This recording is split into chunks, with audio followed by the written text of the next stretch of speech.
얼마 전에 신문을 보니까 취업을 준비하고 있는 한 졸업생의 이야기가 있었어요. 이 친구가 이런 말을 합니다. 제가 가지고 있는 이 이력서 한 장의 값이 얼마짜리인지 아십니까? 얼마인 것 같아요? 종이 한 장에 그거 얼마나 하겠는가? 이 학생이 말합니다. 이 이력서 한 장이 4,795만 원짜리입니다. 4년 동안의 등록금과 자기의 생활비, 그 다음에 이른바 말하는 스펙들을 만들기 위해서 학원도 다니고 해외 어학연수도 다녀오고 또 인턴도 하고 이렇게 자기의 스펙들을 만들어가는 과정에서 이 이력서 한 장 만들기 위해서 4,795만 원이 들어갔다. 이렇게 이야기를 하는 겁니다. 예전에는 영어 토익 점수만 잘 나와도 회사에서 환영을 받지 않았습니까? 근데 이제 중국과의 무역이 확대되다가 보니까 이제 토익 점수에 더해가지고 중국어 자격증까지도 준비해야 되는 스펙이 하나씩 하루가 지나는 것과 다르게 늘어나는 것이 오늘 우리 청년들이 당해 있는 현실인 것입니다. 여러분, 세상이 요구하는 스펙이 취업준비생들에게만 있는 게 아니죠. 직장에서 이미 직장 생활하고 있는 직장인들도 이 스펙 때문에 여러 가지로 많은 어려움을 경험하고 있습니다. 세상 어디에서 어떤 모습으로 살아가든지 간에 이 스펙의 경쟁에서 자유로운 사람은 한 명도 없는 것 같아요. 목회자들도 스펙 경쟁에 빠져 있습니다. 자, 여러분들, 우리가 이렇게 치열한 스펙의 경쟁 시대에 살아가는데, 그럼 우리 그리스도인들도 뭔가 그 사람들과 우리를 구별할 수 있는 차별된 스펙을 가지고 살아가야 될 것이 아니겠습니까? 남들이 다 가지고 있는 스펙 갖추고 있어가지고는 경쟁력이 없는 것이죠. 참 감사한 것은 무엇이냐면은 우리 그리스도인들은 그리스도 바깥에 있는 사람들이 아무리 노력하고 애써도 갖출 수 없는 그 스펙들을 우리는 가질 수가 있다는 것입니다. 여러분들, 그것이 무엇인 줄 아십니까? 바로 그것은 강한 심장입니다. 강한 마음인 것이지요. 외적인 탁월한 스펙을 가졌다 할지라도 마음이 약한 사람은 여러분들 경쟁사회 속에서 끝까지 견뎌낼 수가 없는 것입니다. 그러나 외적인 조건을 남들보다 좀 덜 가졌다 할지라도 그 심장이 사자와 같은 사람, 지칠 줄 모르고 포기를 모르고 도전할 수 있는 강한 마음을 가지고 있는 사람은 어떤 경쟁 속에서도 끝까지 싸워서 승리자가 되어질 수가 있는 것입니다. 그러나 우리가 분명히 알아야 될 것은 무엇이냐면, 그렇다고 해서 모든 그리스도인들이 이 강한 심장의 소유자가 될 수 있느냐?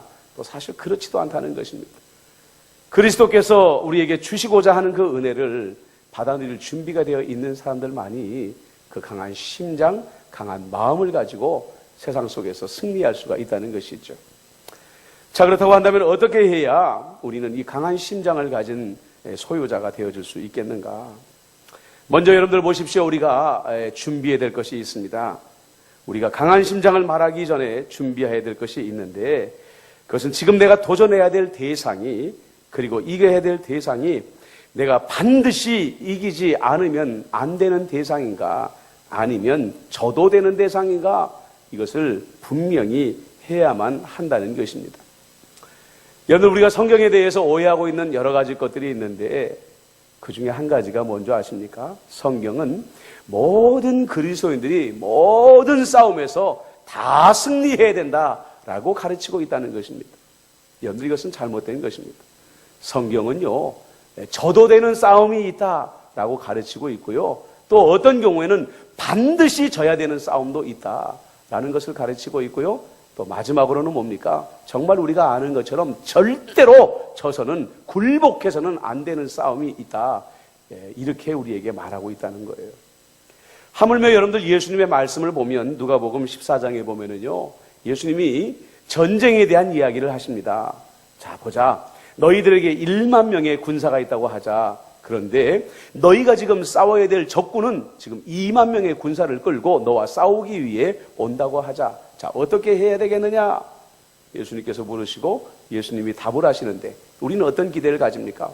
예수님, 우리가 믿음을 가지고 1만의 군사를 가지고 싸워서 2만의 군사를 무찔러 버려야죠. 이렇게 대답해 주실 줄 알았는데 아니다. 싸우기 전에 상대가 되지 않는 싸움은 가서 화친을 청해라. 여러분, 이 화친이라는 것은 외교적인 언어이죠. 정치적인 언어입니다. 더 정확하게 단순하게 말하면 싸우기 전에 가서 항복해라. 숫자가 적으면 싸우려고 하지 말고 싸우기 전에 항복해라. 근데 구약에 보면은요, 이 예수님의 말씀과 전혀 상충되는 말씀이 나오죠. 여호와의 구원은 사람이 많고 적음에 달려있지 않다. 이런 말씀이 있다는 겁니다. 여러분들, 이 말씀은 둘 다 진리예요. 배경이 다를 뿐인 것입니다. 지금 예수님께서 말씀하시는 이 전쟁은 저도되는 전쟁인 것입니다. 때로는 져줘야 될 전쟁일 때에는 적은 수를 가지고 무리해서 싸우지 말아라. 차라리 항복하고 말아라. 이렇게 말하는 것입니다. 그런데 구약의 이 말씀은 뭡니까? 절대로 져서는 안 되는 싸움인 거죠. 무조건 죽음을 각오하고 싸워서라도 반드시 이겨내야 될 싸움이 있을 때에는 너희들의 숫자가 많고 적음으로 인하여 두려워하지 말아라. 이렇게 말하는 거예요. 여러분들, 지금 이스라엘 백성들이 어디에 있습니까? 요단강 앞에 서 있습니다. 자, 이 요단강을 건너야 될까 말아야 될까? 더 이상 이스라엘 백성들에게 선택의 여지가 없는 거예요. 이것을 선택하기 위해서 고민할 필요가 없는 것입니다. 왜냐하면요, 이스라엘 백성들은 이 요단강을 건너지 않으면 풀 한 폭이 나지 않는 광야에서 영원히 떠돌이로 살다가 결국 거기에서 목말라 죽거나 굶주려 죽을 수밖에 없는 운명이기 때문인 것입니다. 나라를 세우지도 못하고 자손들이 살 땅도 주지 못하는 그러한 참담한 결과만이 그들을 기다리고 있는 것이죠. 그렇기 때문에 그들은 무조건 요단강을 건너 가야만 하는 것입니다. 여러분들, 사람들이 왜 염려가 생기는지 아세요? 근심이 생기는지 아세요? 그것은 마음에 여유가 있기 때문에 염려도 생기고 근심도 생기는 것입니다. 요단강을 건너갈까 말까, 건너갈까 말까 생각하는 그 마음 틈 사이에 염려와 근심이 생기는 거죠. 요단강 안 건너가면 어차피 여기서 죽든지 요단강 건너가서 싸우다 죽든지 둘 중에 하나다 그러면 염려가 마음에 들어올 틈이 없는 거죠. 근심이 마음에 들어올 틈이 없는 것입니다. 무조건 싸워서 이겨서 이 땅을 차지해야 된다는 생각 하나로 우리의 마음이 집중되어지게 되면은요, 나도 모르는 사이에 염려도 떠나가 버리고 두려움도 떠나가 버리고 걱정도 떠나가 버리게 되는 거예요. 대학을 준비하는 학생들이요, 왜 근심하는지 아세요? 이번에 떨어지면 군대 갈까? 여지가 있으니까 염려하는 거예요. 나 이번에 대학 안 들어가면 안 돼. 나는 반드시 이 대학을 들어가고 말 거야. 들어가야만 돼. 라고 생각하면은요, 염려할 틈이 없는 거예요. 근심할 틈이 없는 거예요. 직장 안 들어가면 어떡할 거예요? 생계가 중단돼 버리는데 라고 생각하면은요, 오직 들어가야 될 생각 하나에만 집중하게 되면은요, 염려가 근심이 없어지게 되는 것입니다. 그 마음 하나에 집중하게 되는 사람들은요, 7번 넘어져도 다시 일어납니다. 아니 1000번을 넘어져도 다시 일어나는 용기를 가질 수밖에 없게 되는 것이죠. 그러므로 여러분들, 선택의 기로에 서 있을 때에 져도 되는 것인가, 져서는 안 되는 것인가, 이것을 결정하시길 바랍니다. 할 수 있는 일인가, 할 수 없는 일인가, 그것은 여러분들이 고민할 일이 아니에요. 반드시 해야 될 일인가, 하지 않아도 될 일인가, 이것을 먼저 결정하시게 되면 여러분들의 마음은 그만큼 담대해질 줄로 믿습니다. 두 번째예요. 그 다음에 여러분들, 반드시 이겨야 될 싸움이다라고 결정하고 이제 이 경쟁 상대에 우리가 도전하기로 결정한 다음에는요, 가장 먼저 여러분들이 해야 될 일이 있어요. 그게 뭐냐면 여러분들 마음에 있는 패배라는 단어를 아주 깨끗이 흔적도 없이 여지도 없이 완전히 지워버려야 된다는 거예요. 지면은 어떻게 하지? 지면은 어떻게 해야지? 아예 그런 생각 자체를 완전히 마음속에 지워버리라는 것입니다. 자, 지워버린 여러분들의 심장에 무엇을 새겨야 될까요? 승리. 오직 승리. 이 단어를 여러분들이 가슴속에 분명히 심어두어야 그 승리의 단어가 여러분들 마음속에 있는 연약함과 염려와 근심과 두려움과 걱정을 짓눌러 버리게 된다는 거죠. 몰아내 버리게 된다는 것입니다. 나는 반드시 이번 싸움에서 이겨야 하고 나는 반드시 이길 것이다 라는 확신을 가지고 전쟁터에 뛰어들어야 된다는 사실이에요. 여러분, 우리가 이번에 아시안컵 대회가 얼마 전에 끝나지 않았습니까? 많은 사람들이 기대를 별로 안 했어요. 걱정만 했지요. 에휴, 이번에 나가서 망신만 안 당하고 오면 다행이다.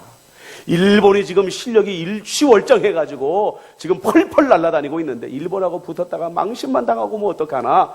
사실 많은 사람들이 그렇게 걱정을 했거든요. 그런데 그 걱정의 핵심이 뭐냐면은 골을 많이 넣어야 될 이 골잡이가 손흥민 선수라는 선수인데요. 이 선수가 요즘에 참 특이한 행동들을 하는 거예요. 왜냐?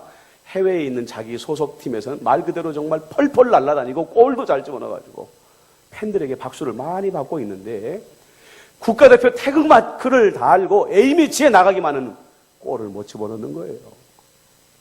그것도 한두 경기가 아니라 10경기 연속 제로. 한 골도 집어넣지 못하는 거예요. 근데 이번에도 다시 또 국가대표로 선택이 됐단 말이에요. 맨 앞장서 가지고 골을 넣어야 될 그 자리에 이 선수가 다시 배치가 되니까 아이고 이번에 볼 것도 없다. 사람들이 별로 기대를 안 한 겁니다. 그런데 이제 경기가 시작되기 전에 이 선수가 인터뷰를 했죠. 근데 이 선수가 이렇게 인터뷰를 했어요. 나는 아시안컵 대회에 놀러 온 것이 아니라 우승하러 왔습니다. 우승하러 왔습니다. 지려고 온 것이 아니라 나는 승리를 거두기 이 아시안컵 대회에 왔습니다. 생각해 보세요. 평소 경기에서 골을 잘 넣던 친구들은 뭐 당연히 이런 말 할 수 있지요. 그런데 10경기 연속 반드시 골을 넣어야 될 선수가 골을 넣지 못하고 왔다고 한다면 어때요? 주눅이 들어 있어야 되죠.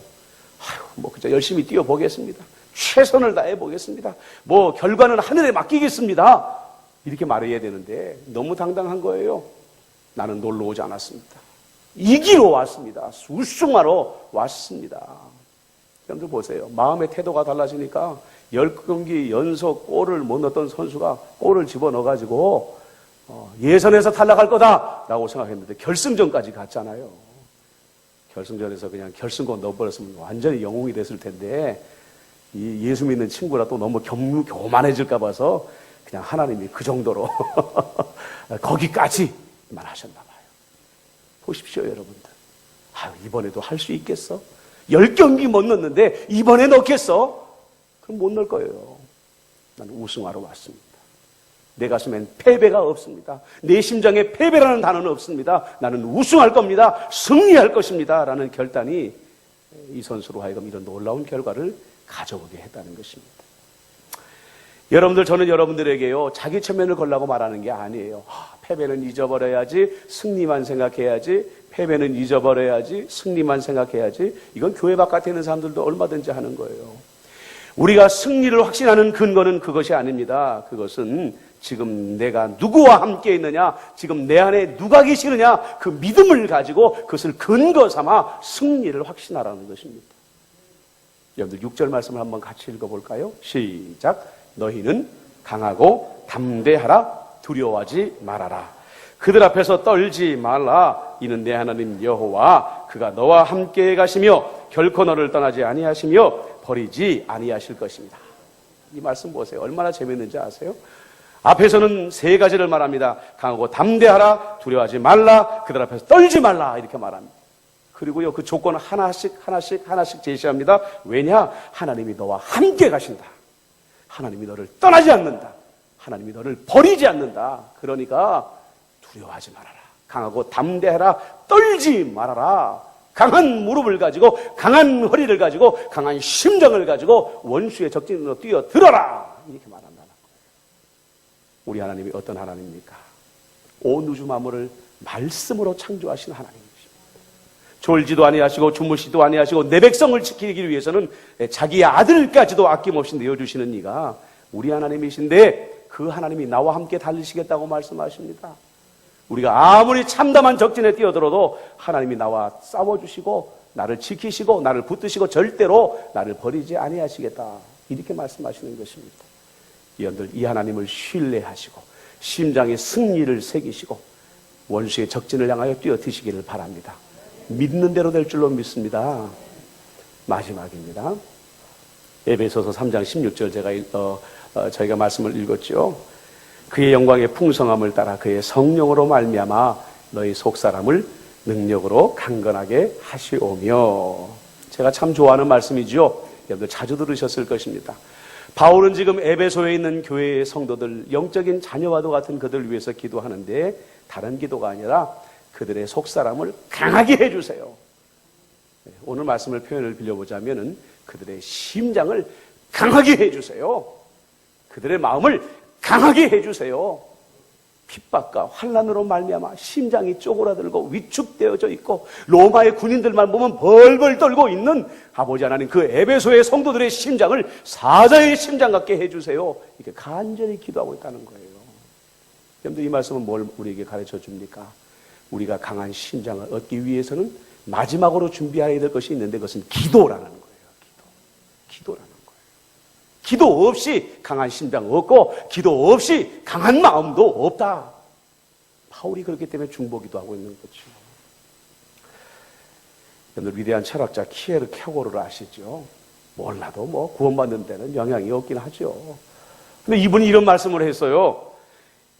인간이 불안해서 해방될 수 있는 길은 오직 복을 주시는 하나님을 기억하고 만나는 것이다.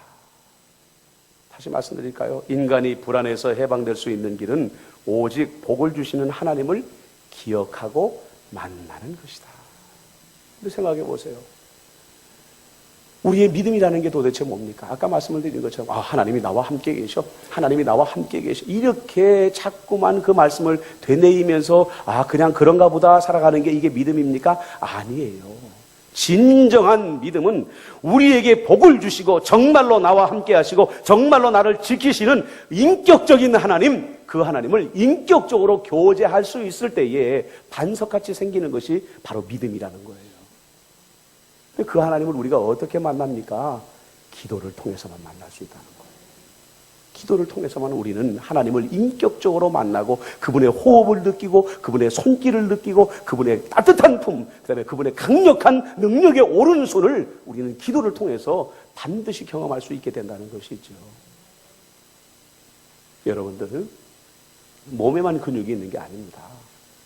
우리 영혼에도 근육이 있다는 걸 아세요? 몸은 열심히 단련하면 그 근육들이 늘어나게 되어 있죠. 운동 안 하면 근육이 사라져 버립니다. 여러분들, 이 근육이라는 게 얼마나 재밌는 거냐면요, 금식을 하게 되면 여러분들 지방이 먼저 태워질 거라고 생각하시잖아요. 아니에요. 금식을 하면은요 근육이 먼저 사라져요. 근육이 먼저 사라져요. 근육을 먼저 태우고 나서 지방을 나중에 태우게 된다고 그래요. 영적인 것도 마찬가지입니다. 영적인 양식을 먹지 아니하면 영적인 근육이 사라져버리게 되어 있습니다. 주님 앞에 무릎을 꿇지 않는 만큼 여러분들 영적인 근육은 점차 사라져버리게 된다는 거예요. 영적인 근육이 왜 중요한지 아세요? 영적인 근육이 강한 사람일수록 하나님을 인격적으로 경험하며 살아가게 된다는 거예요. 우리가 이제는 잘 알잖아요. 상식처럼 알잖아요. 아프리카의 원주민들, 특히 초원 지역에 사는 아프리카의 원주민들의 시력은 보통 4.0 정도가 된다고 합니다. 1km 정도 떨어진 곳에 토끼가 뛰어가도 토끼! 하고 탁 잡으러 간다는 거예요. 그러나 우리는 갇혀져 있는 공간 속에서 큰 빌딩 속에 갇혀 살다가 보니까 눈을 그렇게 멀리 볼 기회가 없고 그만큼 우리의 시력들은 퇴화되어져 가지고 점차 멀리 있는 것을 못 보게 되어버리지 않았습니까? 여러분들, 한국교회가요, 왜 이렇게 세계에 유례가 없는 위대한 기적을 지금까지 이루어 왔습니까? 그냥 막연한 믿음, 있을 것이라고 생각하는 믿음, 하나님이 나와 함께 하실 것이라는 막연한 그 믿음을 가지고 이런 기적을 이루고 왔겠습니까? 아니지요. 하나님을 인격적으로 만났습니다. 병고침을 경험했습니다. 가난한 자가 부요하여졌습니다. 비천하였던 자가 존귀하여지는 하나님의 직접적인 개입의 역사를 경험했으니까 간증하지 않을 수 없고 그 간증으로 말미암아서 한국교회는 기적을 경험하며 여기까지 왔다는 거예요. 자, 누가 하나님을 만났습니까? 목숨 걸고 주의 재난 앞에 엎드려져서 새벽으로 밤늦게까지 몸부림치며 눈물 콧물 쏟으며 하나님께 매달려 기도했던 영적인 근육에 단련된 사람들이 하나님을 인격적으로 만났다는 거예요.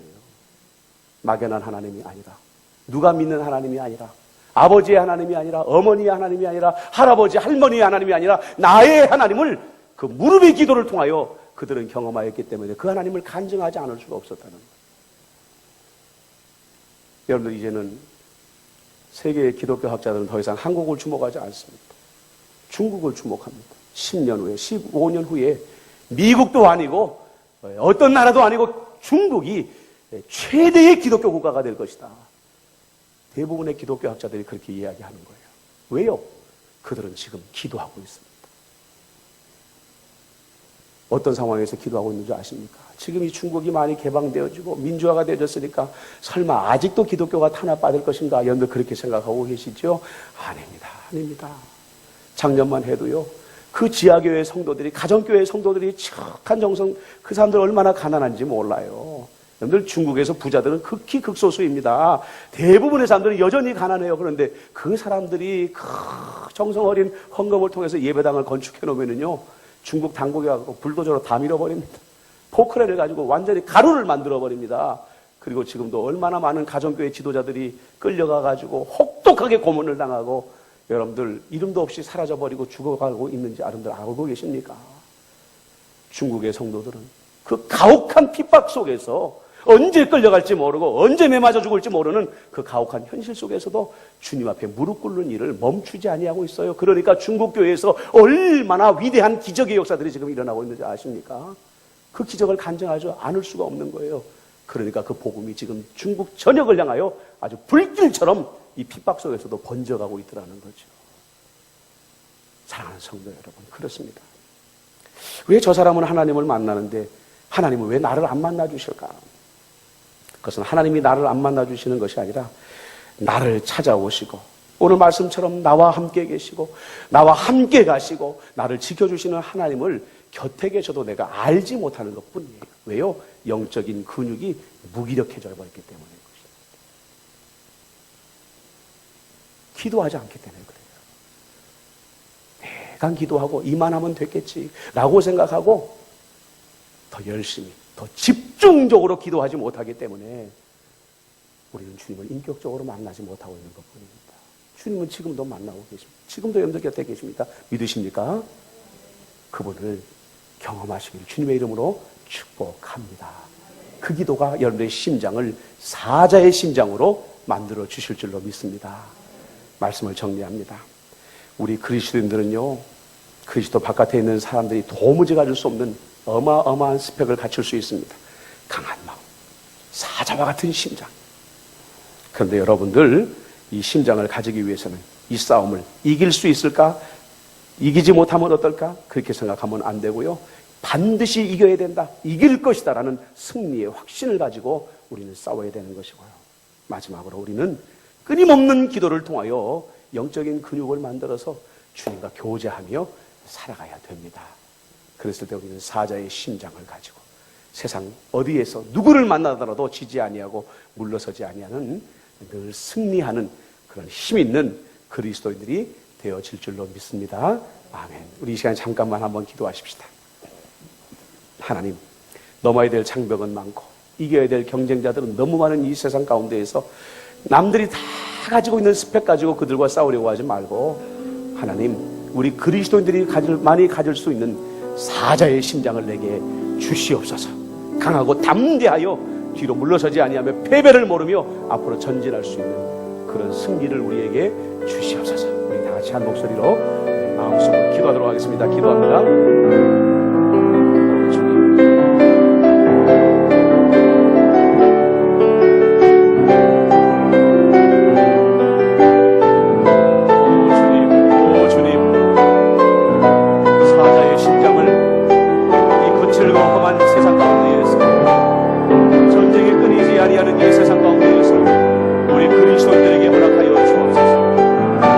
이길 수 있는 것인가 없는가가 아니라 반드시 이겨야 된다는 의지를 가지고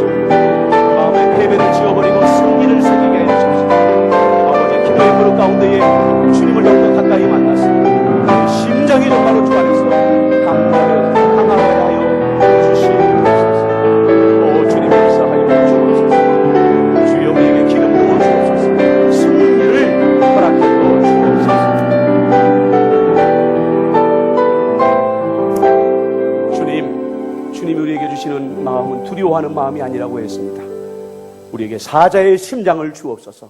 강하고 담대하여 어떤 경쟁자 앞에서도 떨지 아니하며 믿음을 가지고 승리의 자리까지 나아갈 수 있도록 역사하여 주옵소서. 늘 우리에게 이김을 주시는 주님을 찬양하고 예수님의 이름으로 기도드립니다. 아멘.